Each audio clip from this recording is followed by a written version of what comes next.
Let's talk, though, boys, if we can, about Jadon Sancho. Sancho won't be forced back is a headline on the back of the Times. And they say this morning, Erik Ten Hag admits that Jadon Sancho still has hurdles to overcome before he is ready to return to full training with his Manchester United teammates. The United manager says that he is impatient at the absence of Sancho, who will be missing for an 11th consecutive game when they face Everton in the FA Cup this evening. Sancho had been allowed to leave the club and train in the Netherlands because of problems that Ten Hag described as being physical and mental in nature.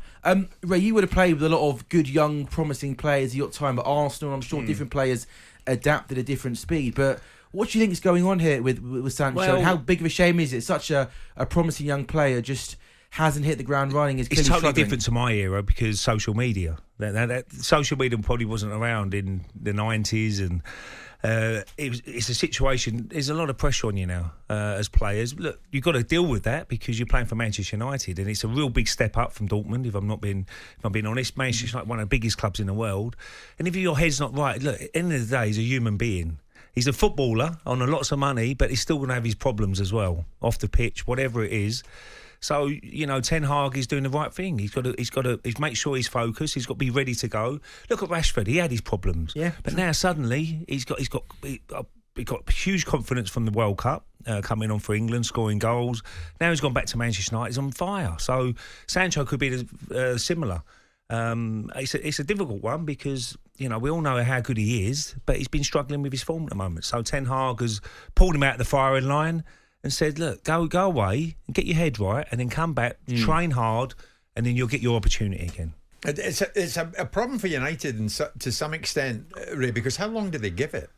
I don't think you've got a time frame on it, Jim. I don't think you can have a time frame on it. It's down to seeing how the guy is. You can't say you've got a week and then you've got to be right because he might not be right. So I don't know what his problem is. I don't know behind the scenes what his problem is. Only Manchester United will know that, and Ten Hag and maybe players around him. But certainly, it is an awkward one. Yeah, you do. He's a young lad, and people have their problems. I don't know what sort of problems he's got. He went off social media, didn't he, straight away?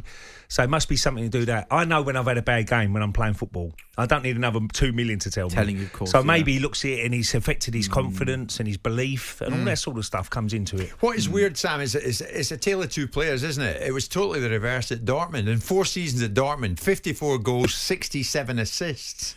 Then he comes here and does next to nothing. Are you in the spotlight a little bit more at Manchester United? Yeah, of course you are. One of the biggest clubs in especially the world, Premier League. Absolutely. Englishman as well, coming back to the Premier League. Big money signing. The pressure does build up on you, Jim. So whether he's not strong-minded, some players are a lot more strong-minded. Some players will look at the social media and say, don't worry about that. I'll be better next week, and get on with it. Other players might affect him a little bit more. Maybe Sancho's in that bracket. talkSPORT Breakfast, waking you up Monday to Friday morning from 6 a.m. on AM, on DAB, via the talkSPORT app and on your smart speaker. talkSPORT.